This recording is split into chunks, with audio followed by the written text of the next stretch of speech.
Good morning, Dual Coast fans. Welcome back to another powerful episode of Dual Coast Podcast. I'm your host, Dan Sachkowsky, joined by my West Coast co-host, Russ Rogers, and of course, joined by big Dan Sachkowsky in the middle this morning. Dan, thank you so much for being here with us. Appreciate it, guys. Love the name, man. Big D. How long have you had that? Probably from late teens. Late teens.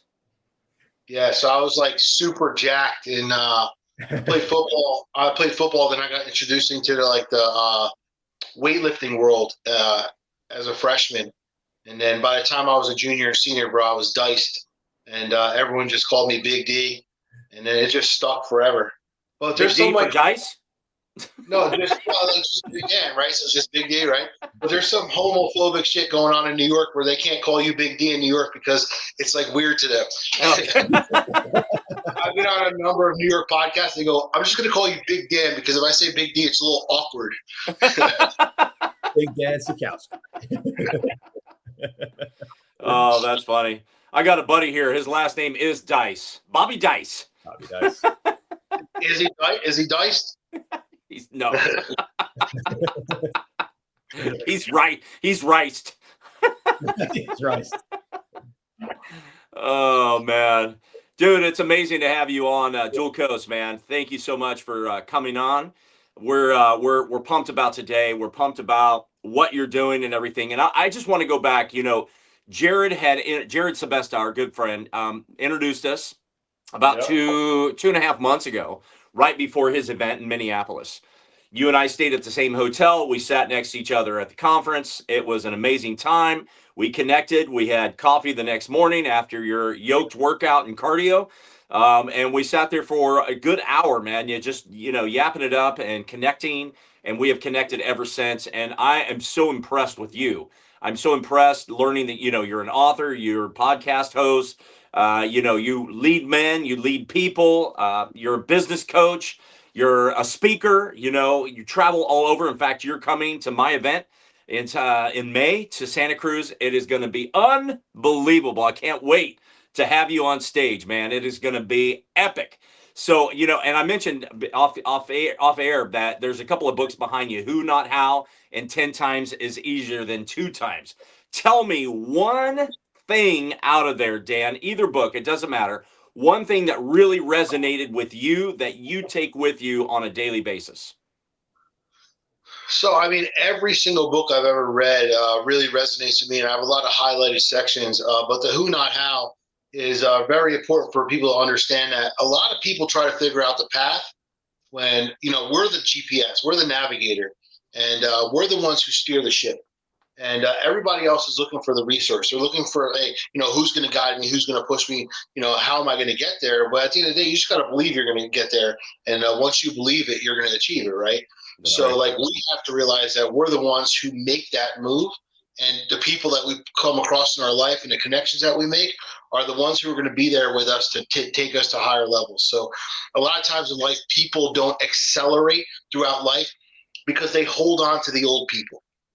I always talk about this all the time. Like when we were young, if we were able to choose our friends at a young age, our friends wouldn't have been our friends. Our friends were our friends because geography put us there. Our parents moved to an area, we were on a bus, whatever it was. So we started associating with people. Now, if we look back 20, 30 years later, we go, man, I would have rather been friends with that person or that person or that person because of what their values were, right? So it's about the people that we put in our life and the way that we believe in ourselves. Then getting there is a different story because your association is priceless and it takes you in a direction. Yeah. And then 2x is is harder than 10x. It's just getting out of your way, right? So making that first million, making that first 2 million is difficult because you're trying to figure it out. But once you've done it, it's easily compounding because you can get there.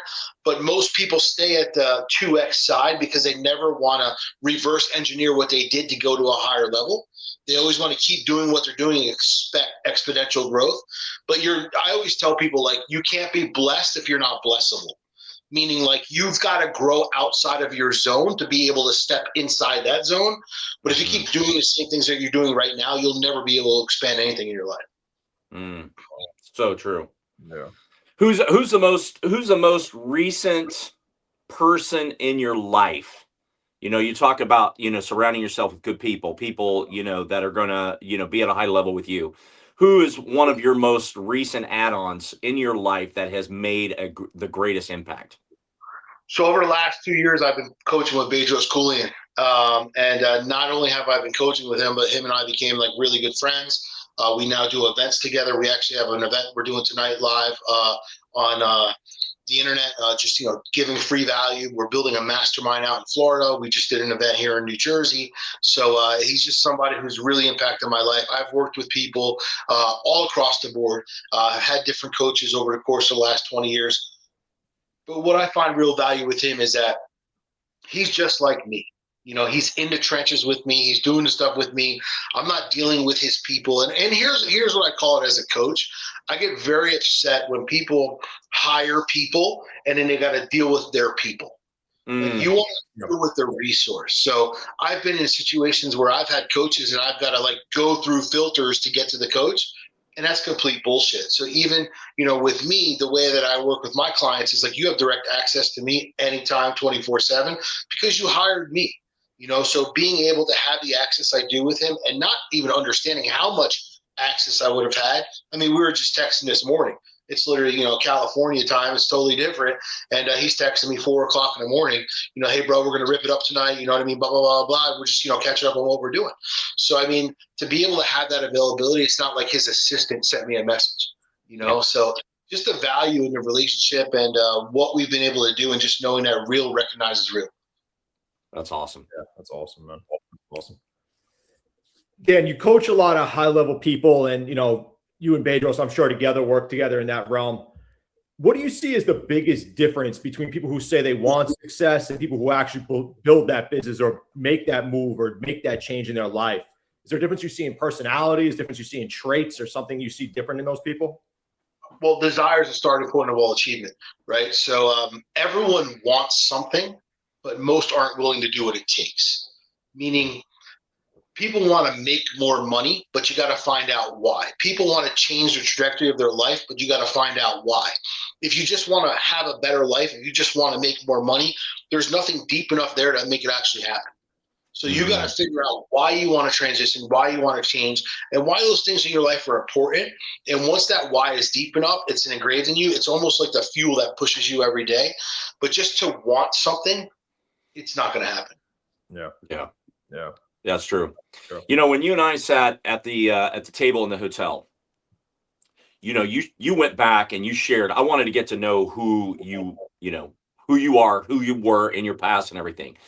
Can you give our listeners and people that are going to listen to this in the future, can you give us a little bit of your background as far as a business person?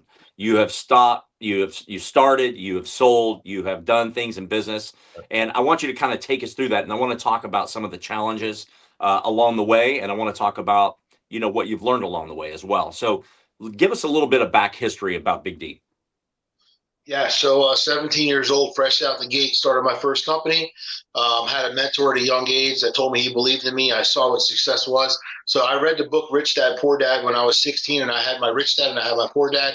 I was able to lock onto my Rich Dad, see what the vision was outside of where I was living. I think a lot of times in life, we're consumed about our present situation. We can't really see outside the box. I was fortunate enough to meet a man who was doing big things and way bigger things than I've ever saw before and was willing to let me shadow him.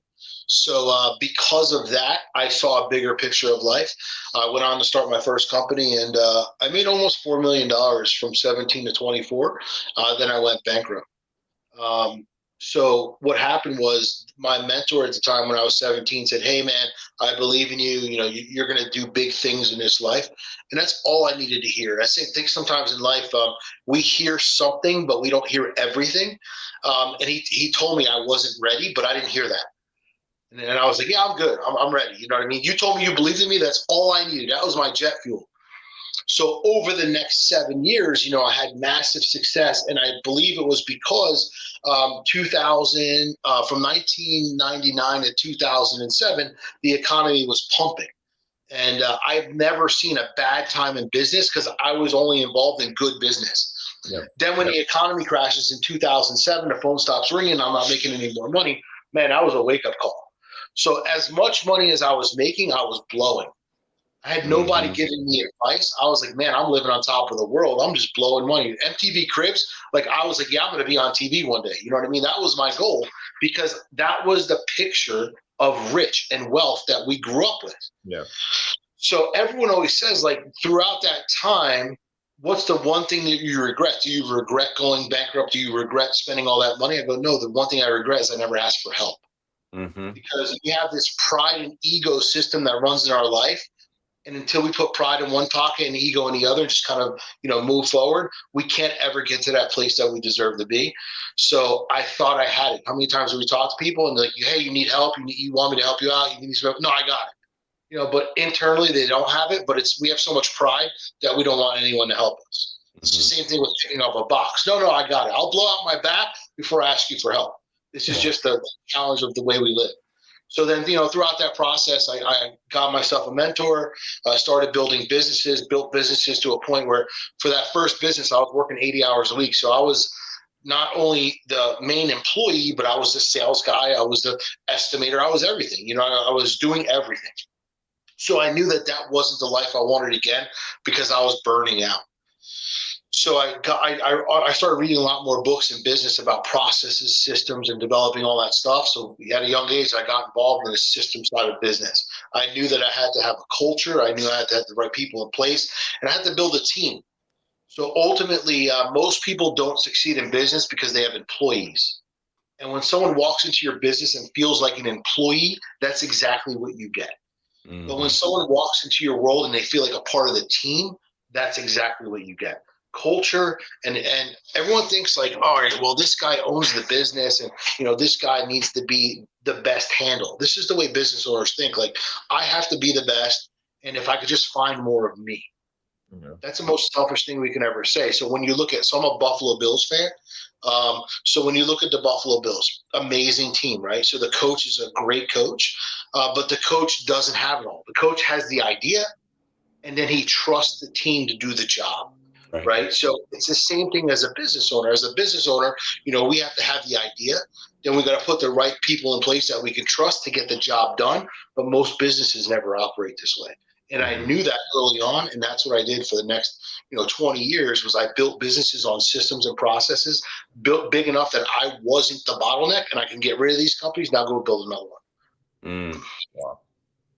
Wow. That's awesome. That's awesome, man. Dan, I feel like through that whole process, you kind of have to let go of an old identity through that growth. Was there a version of yourself you felt like you had to walk away from through that whole process to try to step into that new zone for yourself each and every time? Somebody you had to kind of, for lack of better words, kill off? Yeah. So, I mean, for everything that we do, I don't know if it's really kill off, but I think it's grow, right? So you're never going to become a better version of yourself unless you become better at what you are. And I think so many times in life, people challenge themselves to become better at things they're never going to be good at. So you have to find the one or two things that you're really good at and master them. So meaning like we have children, some people are married, some people aren't. And I think oftentimes we look at other people and we try to make those people show up in a way that they'll never show up. So it's the same way it works for us. Like our kids are going to be good at certain things and we have to allow them to excel at those things versus trying to make them good at something else. So as a business owner, you go, okay, listen, I'm good at this. I'm good at this. I'm not good at this. So if I put people in place here and I just become a better version of this, that's how it's going to work. So here's what I mean. I was in a bodybuilding world forever. I worked out competitively, at a younger age for many, many years. So I knew that some of my muscles weren't going to grow like some of my other muscles. Yeah. So I had to be okay with that. But what can I do to make sure that if I have this muscle that's developing the best way it can, that I can make sure it doesn't overlap and become too much bigger so it makes this muscle part, look out of proportion. So it's the same thing, everyone focuses, I have bad shoulders, and they overtrain their shoulders and they're never growing. Utilize the parts of your body that are going to be able to work for you so that you can have the advantage. So I always knew where my strengths were. My strengths were my calves, my strengths were my biceps, my strengths were my triceps. I was never able to get that super, super round shoulder, but I knew that if I got my chest right, if I got my triceps right, if I got my back right, which were easier for me, the shoulder would almost develop itself, right? So many people focus on the negative, focus on the positive, work, resilience, resistance for the parts in the life that you can become better at versus the things that just aren't working. But we focus so much on the things that aren't working, and it disrupts our growth. Mm-hmm. Yeah. Off air, you were talking about your knees, surgeries, different things like that. And we all, come across with different challenges in our lives. What kind of challenge did that create for you? What did you overcome it, and how did you apply that to your life in business? So my knee sucked, man. It was terrible for 15 years, but instead of complaining about it, I just lived with it. And, we can wake up every day and choose one of two things, move forward or blame why we can't. I still participated in things with my kids. It sucked. I still did everything I could. I couldn't jump off a curb because the pain was so bad. I had to walk upstairs slowly, but I didn't complain about it. People would be like, man, like you look so uncomfortable walking.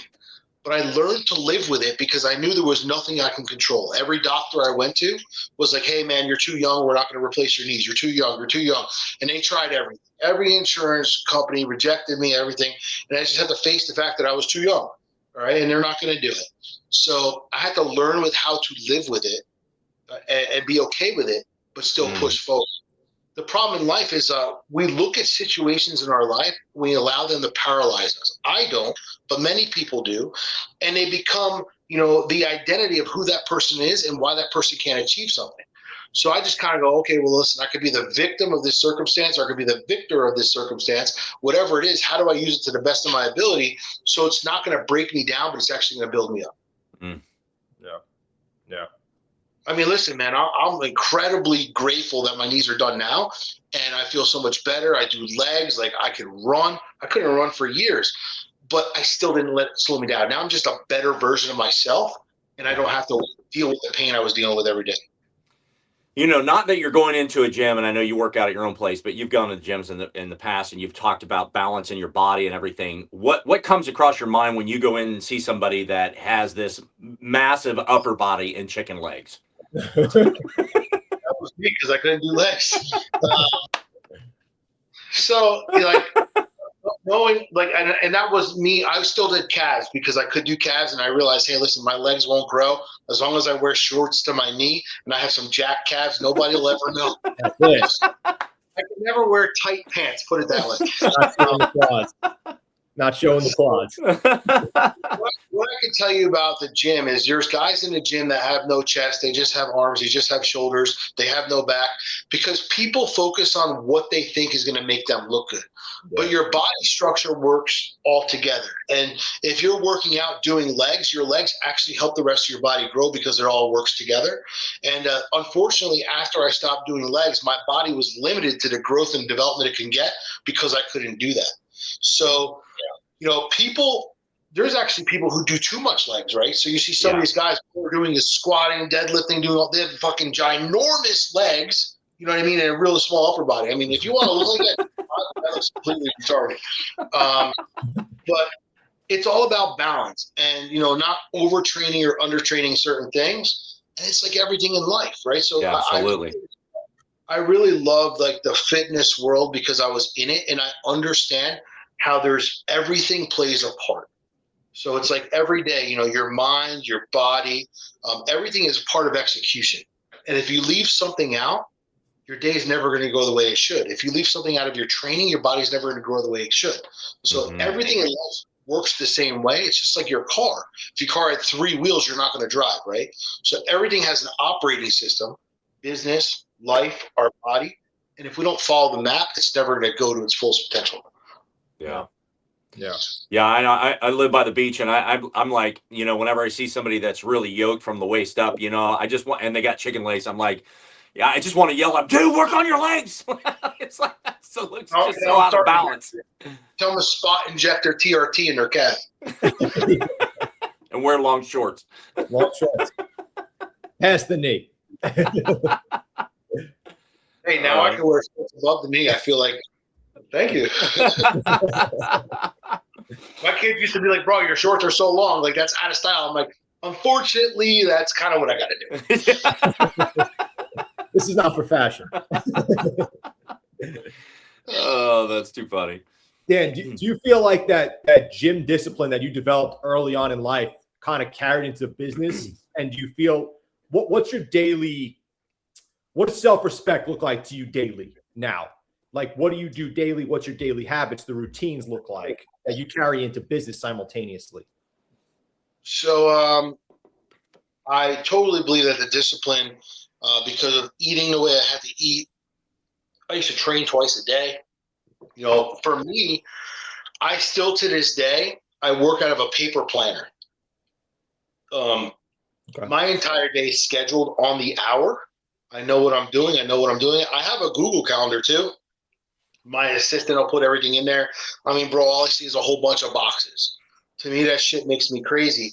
And I'm completely organized, and I work everything day to day, and I have everything strategically in a planner. Every one of my coaching clients that I work with directly, I try to tell them to get a paper planner. Here's why. You can always have your day go with you. And if you're trying to figure out what you're doing Monday and what you're doing Friday, and you're trying to look at a Google Calendar, you got to open this box, open that box, do this, do that. And you can never facilitate your life in an organized way where you can create notes, transition things, move things. So it's always easy to open a book and be like, okay, well, this is what I did this week. Here's the notes on this. Here's the notes on this. And you can always go back. So I think a Google Calendar, like we've gotten to this world where we want to use the internet and the resources to slow us down, which we think are actually making us faster, but they're not, because it's a lot harder to click and play, and people miss appointments because of that stuff. So for me, every day I wake up, when I wake up, I sit down, I make coffee, I have water, I read, then I journal, then I work out, and I'm not on my phone. Right. So I don't get on my phone until I'm in the sauna or, you know, by the time I'm finishing up cardio. Reason why that's important is most people, the minute they wake up, they're on their phone.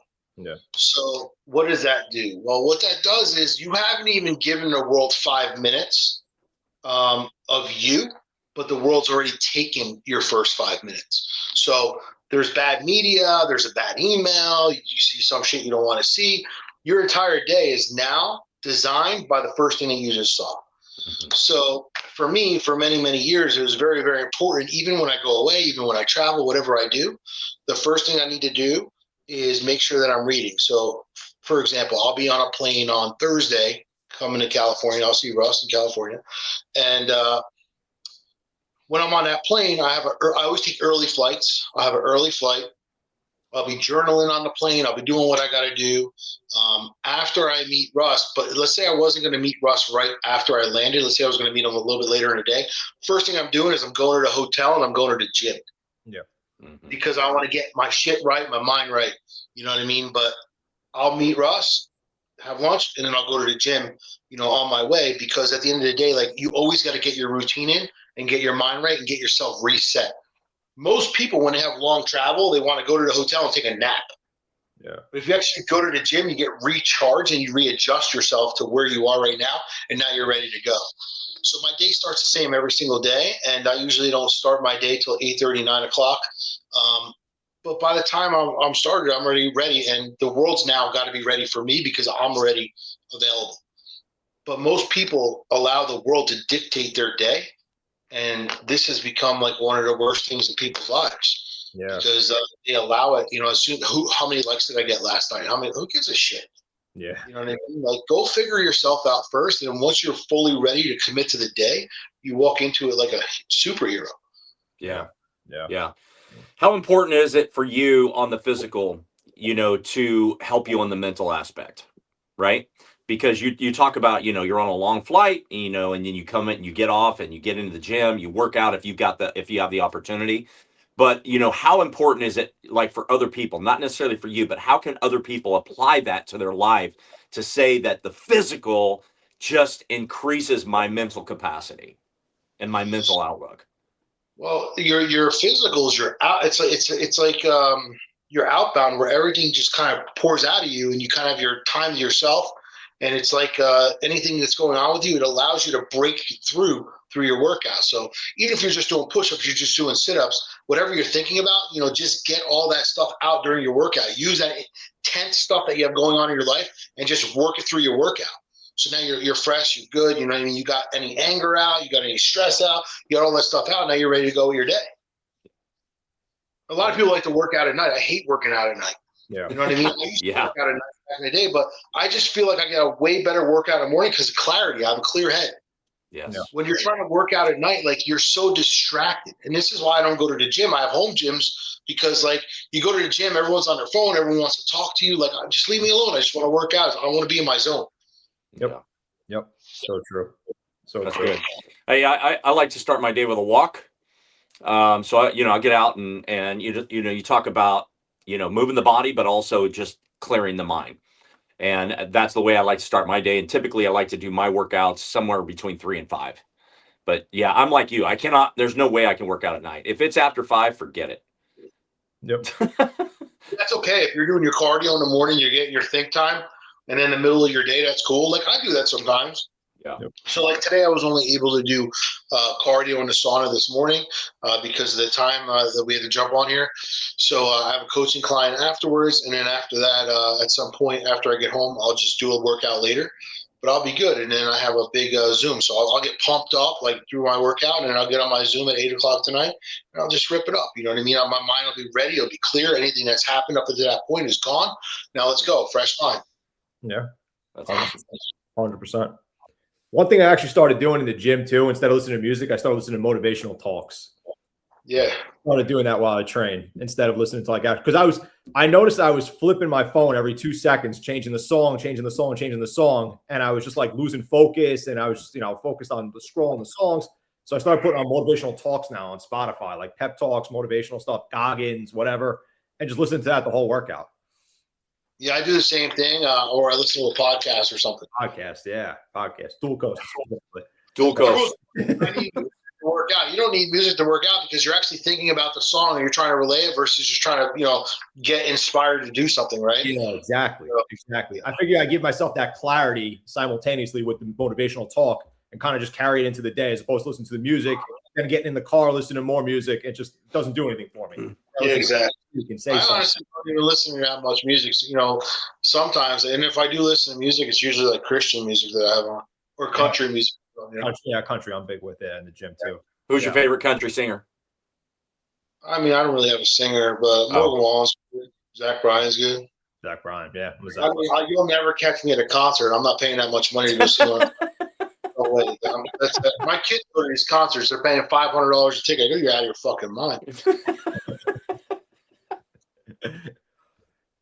Dan, so what were we going to say? I cut you off. I'm sorry. It's amazing how much money these guys get, and these people are all sucked into it. But here's another thing is like, people pay $500 to go to a concert, but they won't invest $500 in themselves. Yeah.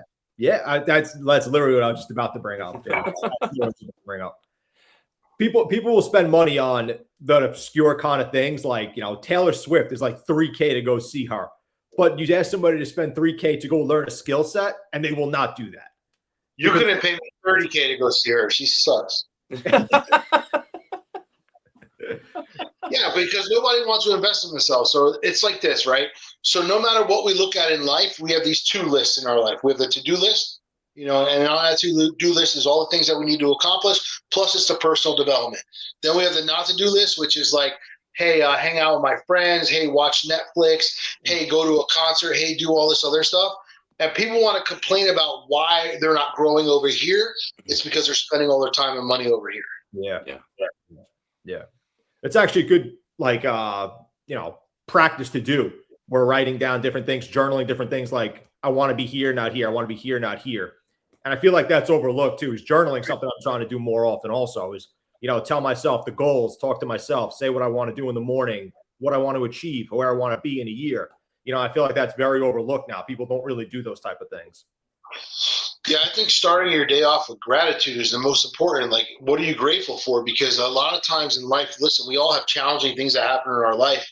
And it's always nice to be grateful at the time that life is good. But even in those bad days and those bad times, if you still have moments of gratitude, it actually helps you get through everything. Yeah. Yeah. Sometimes I'm, grateful for the lessons that I'm learning, the trials that I'm going through, because it's teaching me or helping me grow, to another spot. But people don't look at it like that. Yeah.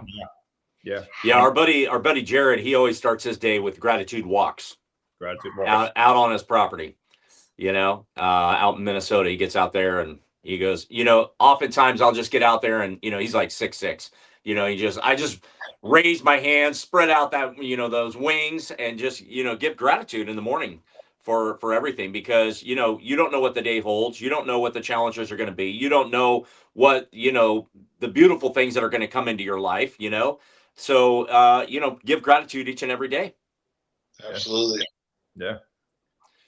Dan, do you feel like as you've grown more in business and success, do you feel that life's become more isolated? Do you feel like it's become more isolated or quieter, or you think it's gotten more louder? I don't know if I would say isolated. I would say, but and I would definitely say not louder. I would say it's become more calm. Calm, yeah.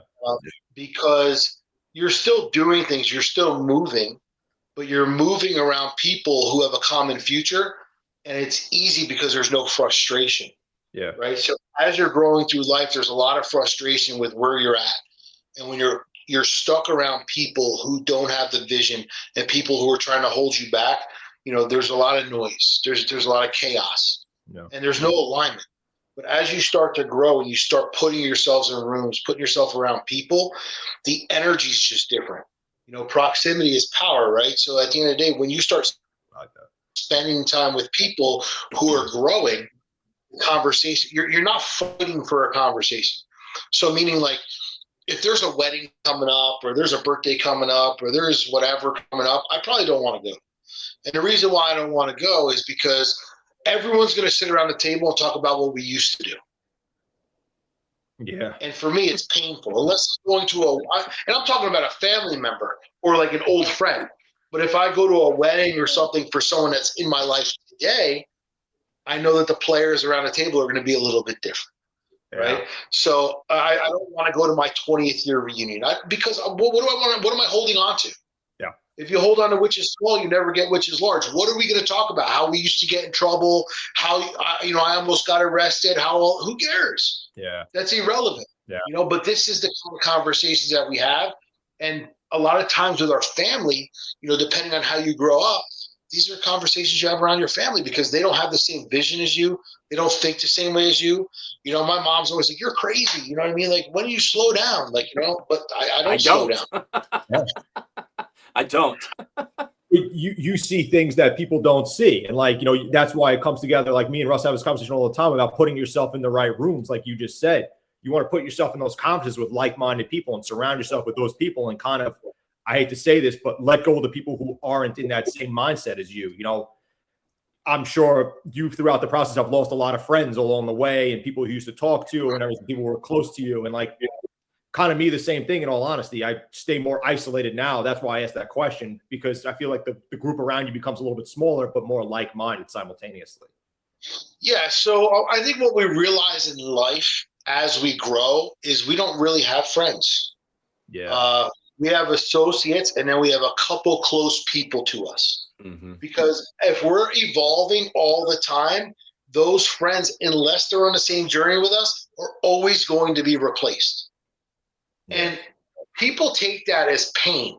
And I go, listen, you still love your friends, if that's what you want to call them. You still love the people in your life, but you can't love them enough to be held back. So yes, there are people I talked to that 5 years ago that I still talk to. Do I spend as much time with them? No, because I'm spending time with people who are elevating me now. Maybe those people were part of my past. So I think at the end of the day, when someone's like, "Oh, I've had the same friend for 30 years," well, there's a problem there unless you and your friend are going in the same direction.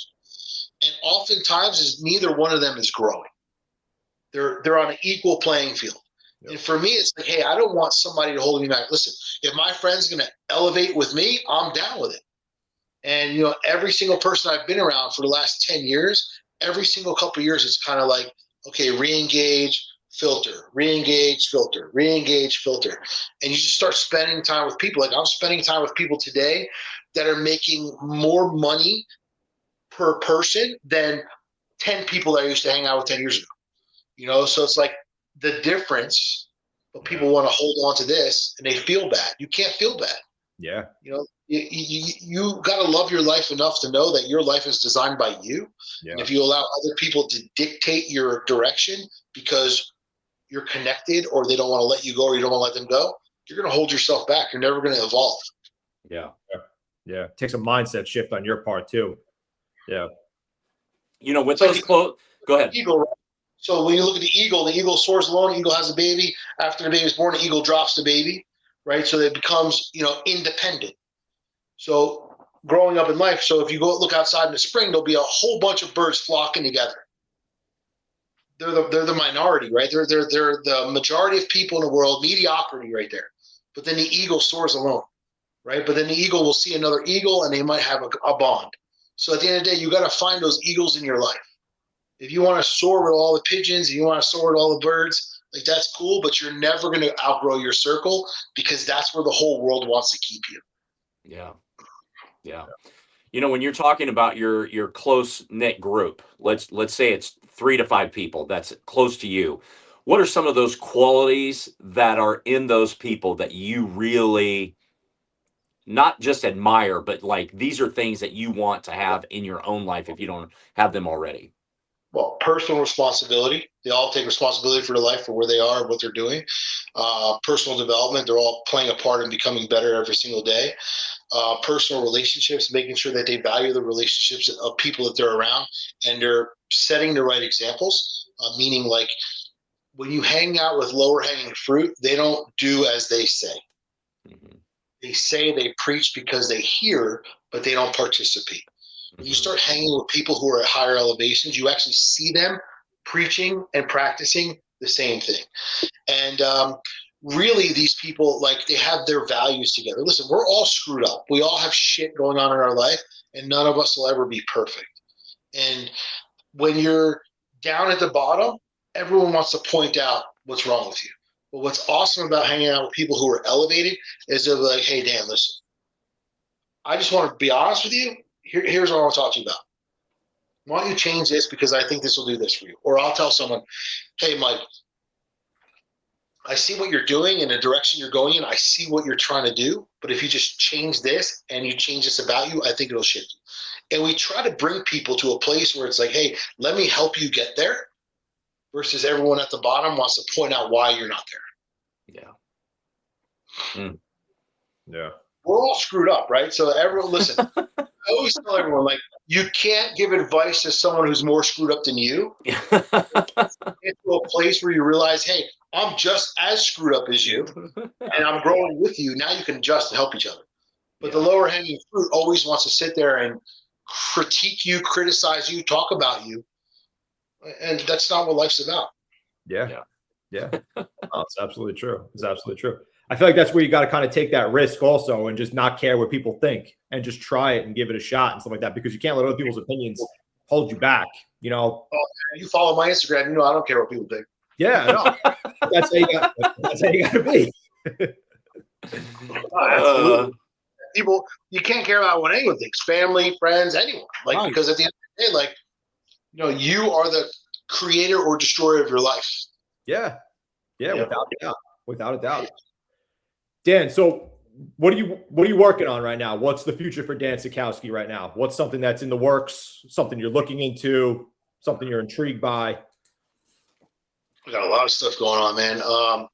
I've got a good amount of coaching clients right now. I've got a big mastermind for the entire year 2026 in New Jersey. Tonight, we're launching our Florida mastermind for 2026. I'm going to be doing a mastermind with another individual. It's not to be told yet who, but we're going to be doing a powerful mastermind in South Florida Me and this guy, he's connected to Ed Milet, so it's going to be a really, really powerful mastermind that we're going to be doing for 2026 in Florida. That's in the works right now. And then I have another mastermind in Jersey that we're going to be doing with a couple high-level people as well. I'm talking 8-figure earners. And that's something outside of it. So I host my own personal masterminds where I bring in, people who are just attracted to me and what I do. And now I'm also stepping outside of it, and I'm partnering up with some other high level people, and we're going to be doing masterminds together. Obviously, higher ticket, but way more value because of what we can do. That's awesome, man. That's great. Love it. Love it. Absolutely. One of the things that people have in their lives is lack of confidence, right? And self-doubt. How do you take somebody that has self-doubt and help build the confidence in them through your coaching program? I always resonate back to a child. And I go, think about when you were like 3, 4, 5 years old and you wanted a toy or you wanted ice cream. Did you get it? Not always. Say, no. Yes, you wanted ice cream and the ice cream truck was there, or you were somewhere, your parents were like, all right, I'm going to buy you ice cream, so you shut up. Yeah. And oftentimes it happened.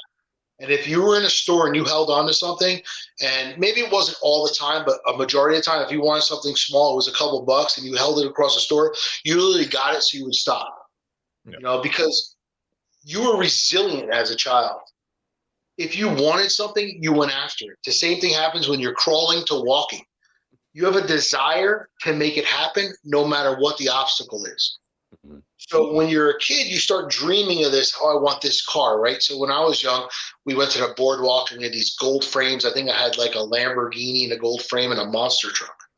So I envisioned myself growing up. I'm like, I'm going to have a Lamborghini and I'm going to have a monster truck. I'm actually going to have the monster truck pulling the Lamborghini. Like, this is the whole thought process, right? So like girls want a pink Mustang or a pink Corvette and a guy wants this and a girl, whatever it is. Then all of a sudden now you're 16 years old and you're about to get your license. You go, I want a pink Corvette. And then what happens?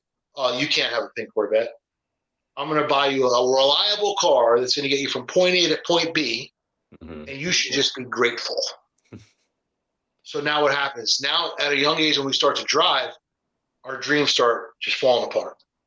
Now we wanted to be, in a spaceship. I want to be an astronaut. I want to do this. I want to do that. Hey, why don't you just go get a job? And we start getting conditioned in our early teenagers of how we should live life based on what other people value. Mm. And all of a sudden, we just stop dreaming. We stop fighting. We stop going after what we want. So I take everybody back to that place of who were you, who are you, and who do you want to be? Mm-hmm. And if we can just eliminate the middle section and realize, like, hey, this is permanent if you believe it is, but this is temporary if you truly believe that you desire to be here, right? So most people become paralyzed to the fact that this is life, right? So how many people do you know? They wake up every day and they do the same thing over and over again. They just complain about it, like, same thing, same routine. They work for Friday, they work for Saturday, now Sunday. What is it, like 90% of heart attacks happen on Sunday and Monday because people know where they're going, right? So if this is the way you live, they often say, well, people die internally at 25, but they just don't die in life until 70 because they just kind of give up. So I try to bring people back to this place where you once believed you can do all this. And what happened? What stopped you? Now we have to get all of that inner stuff that you believed about yourself out. And let's get back to this place. Because if you believe that you could truly be something or be somewhere, you'll be there. But if you don't believe it, you're never going to achieve it. And that's what happens. People stop believing. Mm. That's powerful. That's powerful. Big T. We'll finish out with this one real quick, but we have a saying or a quote that we close out every single show with, and that quote on it here is, wellness is not about perfection, it's about progress. What would you say that statement or that quote means to you? We say wellness? Wellness is not about perfection, it's about progress. Oh, of course. I mean, listen, you're not going to wake up and be the healthiest man in the world. You're not going to wake up and be the most fit man in the world. You got to keep working on it. And by the time you pass, you're not going to be the most healthiest. You're not going to be the most fit. But as long as you're working every single day, what do they say? 1% better, right? So as long as every single day, no matter what it is, whether it's your mind, your body, whatever it is that you're trying to connect, make sure you're doing something to become better. So that when you lay your head down at night, you don't say, I wish I did this. Too many people focus on the what they can't versus the what they can. So another thing I teach my coaching clients is there's 2 words that we don't use. We don't use the word try. So we're sitting in a new year. Today's the 13th day. They said, well, last Friday was like give up day where everyone gave up on their dreams already. So prior to the new year, everyone said, I'm going to try and lose weight. I'm going to try and make more money. I'm going to try and do this. I'm going to try and do that. Try is an excuse to say, okay, listen, I did it. I participated. It didn't work. I can go back because I tried. Try doesn't exist in success. You'll never, because, extreme athletes, they don't try, they execute. Mm-hmm. Successful business owners don't try, they make it happen no matter what, right? Then the other word is can't. Can't isn't even a word in the dictionary. People create limited beliefs on themselves and tell themselves they can't do something when can't's not even a word. I say, you may not be able to do it right now, but how do we create the place or space so that you can do that in the future, right? I can't afford to go here. You never will. I can't do this. You never will. I can't provide for my family. You never will, because it becomes a limiting belief. I may not be able to do that right now, but one day I will. It's a totally different conversation. Wow. Very well said. Love it. Big D, where can people find you? Go find me on Instagram is my biggest platform, Big Dan Official. I also have a bunch of websites out there. DanSachkowsky.com has links to everything. BigDSpeaking.com, BigDCoaching.com, BigDMastermind.com. They're all on there. But mainly, I would say Instagram because that's where we'll connect, we'll talk. If you have any questions, anything, I'll dig deep with you. And that's it, man. That's my platform. And that's another thing I just want to punch in here real quick is everyone tries to grow everything. I remember telling my coach I was frustrated, like, I can't grow this, I can't grow that. He's like, listen, you got to focus on what platform. Everyone is good on one platform. If you go look at someone who's TikTok viral, their Facebook and Instagram suck. If you go look at someone who's Instagram viral, their TikTok sucks, right? Focus on one platform. That one platform that's expanding, that's where you spend 90% of your time. But this is the way life works. Everyone wants to be a part of everything versus executing into one lane that they can master. Yeah. So I realized this over the last 2 years, like Instagram is my spot. TikTok's okay. I have almost 10,000 followers. Cool, right? LinkedIn sucks. I can't even figure it out. Twitter, nobody likes anything, right? YouTube is really good for me, but YouTube is a slow process. That's my long-term growth. So I figured out that, hey, Instagram is my lane. That's where I'm going to stay. And then I have coaching clients where I live on LinkedIn. I go, that's cool, but like you're getting 2 people to like your stuff and nothing's happening. If it's not working, you got to transition and see somewhere else that's going to work. Because I feel like LinkedIn's a thing of the past, in my opinion. You know what I mean? It's going to work for like the employee, but not really for the big business, and the big influencer and the big person who's crushing things out there. So just find one lane that works. And then once you find that lane, just make it happen. It's awesome. Awesome, man. Big D, thanks for coming on the Dual Coast today, man. Today. Really appreciate your time today. I'm going to post this real quick on my story. Hold on. Okay. Hey, guys, just wrapping up a podcast here with Dan and my man Russ, Dual Coast Podcast, Long Island and Cali in the house. Woo! Let's go. Connect with these guys, both powerhouse guys out there. I'll include their handle here in this video. Hey, guys, just wrapping up a podcast here with Dan. Let me add you, bro. Do you have a Dual Coast Instagram? Yeah. There you go. Yeah. These guys both. All right, I just posted it. Sweet. All right, awesome, cool, guys. Man. Sweet. Thank you so much, buddy. Been a great chat. Thank you for all your input. Thank you, listeners, for listening. Apply to some of these things that Dan has said today, and I'll tell you, this guy will bring more value to your life. 100%. For sure. Thank you so much, everybody, for listening. We'll see you guys next week. Russ, I'll talk to you in a little bit. Sounds good, man. All right, see you guys later. All right.